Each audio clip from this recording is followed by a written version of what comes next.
जय Hind. Plus three fast semester EVS आज ये फ्रेश क्लास को समस्त को स्वागत करुच्ची। तो तुम मैंने जमी जानी बर्तमान एनईपी 2024 एनईपी जो 2020 अच्छी तो से जो सिलेबस अच्छी ना तो से सिलेबस तुम मान जो रही इवीएस तुम मान सर्ट क्वेश्चन माने एक मार्किया प्रश्न पड़ो 10टी। तेणु तुम मान समुदाय 4 गोटी यूनिट अच्छी तेणु सबुगुड़ाक यूनिट को तुमको बहुत भल भाव देखापी पड़ो जहाँफल तुम मान जो 10टी जाक प्रश्न तुम मान ठीक हो पाए।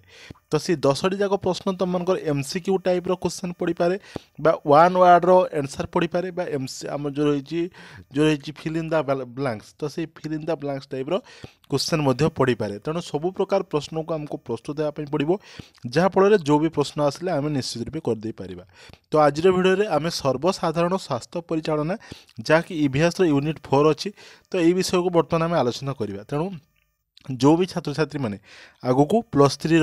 फास्ट सेमिस्टर परीक्षा देवाक जाऊँगी तो निश्चित रूपे से प्रथम रू शेष पर्यटन भिडियो को देखूँ जहाँफल से सबकि बुझीपारे और आगू एमती अनेक सारा इंपोर्टाट अपडेट और अनेक सारा इनफर्मेटिव क्लासेस निश्चित रूपे चैनल टी सब्सक्राइब कर देकी ऑल नोटिफिकेशन टी प्रेस कर देते। देख प्रथम प्रश्न कहला कौन देख जे जो देजी आमर हाँ जैव विभिन्न जीव मानकर शरीर में रोग जीवाणुर वंशवृद्धि घटी सुस्थ व्यक्ति रोग सृष्टि करने प्रक्रिया को डैश बोली कहुए। देख ताले जड़े व्यक्ति को जो रोगड़ा होती अनेक मध्यम जमी जल वायु ये सब मध्यम गोटे सुस्थ लोक से रोग संक्रमित होता है। तेणु आपको डैश प्रक्रिया बोली कहुए आपको कहुए जैविक संक्रमण कौन बोली कहुए कहुए जैविक संक्रमण। ठीक अच्छे जैविक संक्रमण पे मन रख जैविक संक्रमण बोली कहुए। बाहक मानक शरीर जीवाणुर रहिबा समय को डैश बोली कहुए ताकू जो रोचु ताकू कहुए उष्मता कौन बोली कहुए उष्मता यार सठिक उत्तर है। ठीक अच्छे तब देख 3 नंबर प्रश्न डेंगू ज्वर। देख डेंगू ज्वर आम जो रही व्यात ज्वर तर जो मलेरिया तो ये सब कथा आम पूर्व जाचु मशा मान द्वारा होता है कि तुम बर्तमान प्रश्न जो डेंगू ज्वर बाहकटा किए तुमको बर्तमान कमेंट बॉक्स माध्यम जनापी पड़ो। 4 नंबर प्रश्न देख देती जे कलेरा एक डैश बाहित रोग कलेरा हूँ पे मैंने जल बाहित रोग। ठीक अच्छे तापर देख नेक्स्ट क्वेश्चन हाड़फुटी डैश बाहित रोग हाड़फुटी हूँ कौन ना वायु वायु बाहित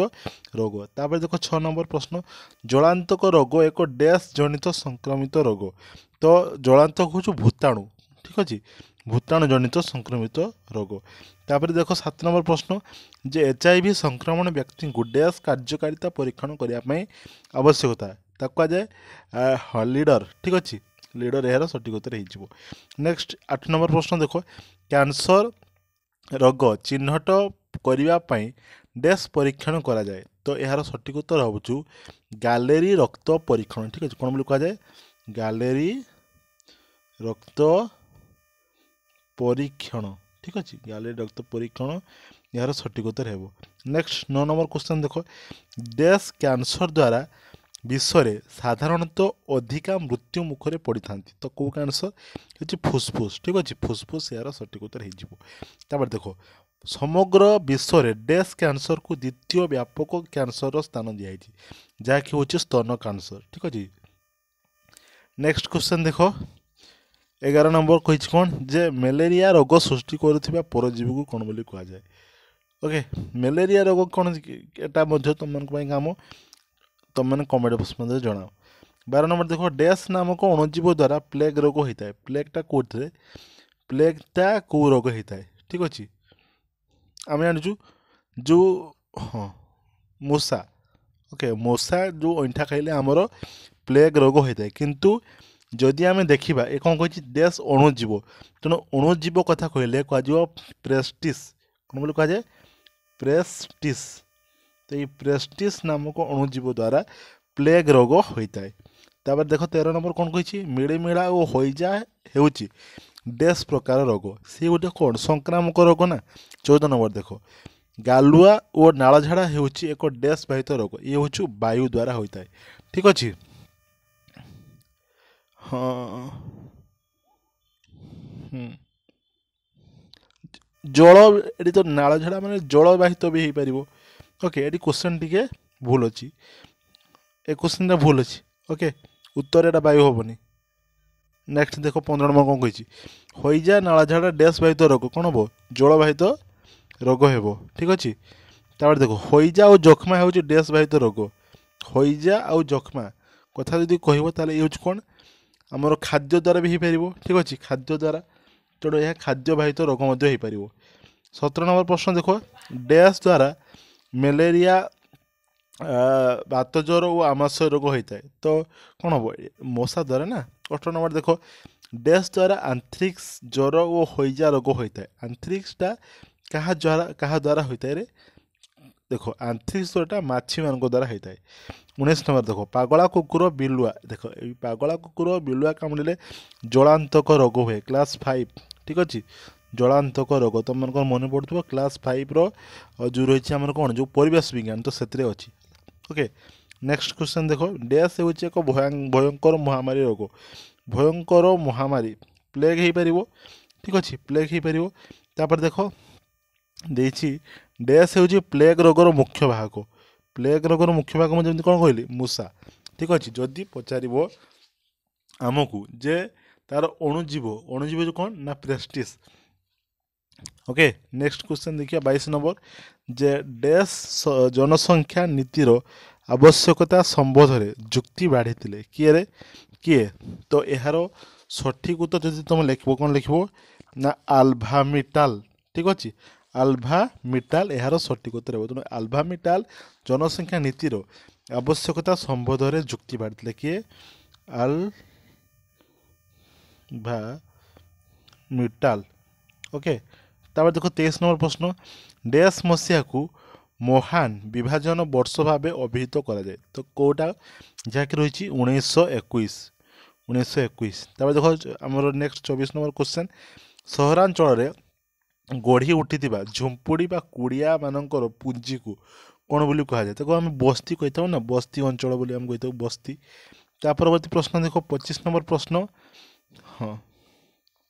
25 नंबर प्रश्न को कौन कही लप्टोस्पाइरोसिस ओके लप्टोस्पाइरोसिस रोग सृष्टि करुवा जीवाणुर नाम कौन यार सठिक उत्तर कौन हम ना लेप्टोस्पाइराई ठीक अच्छे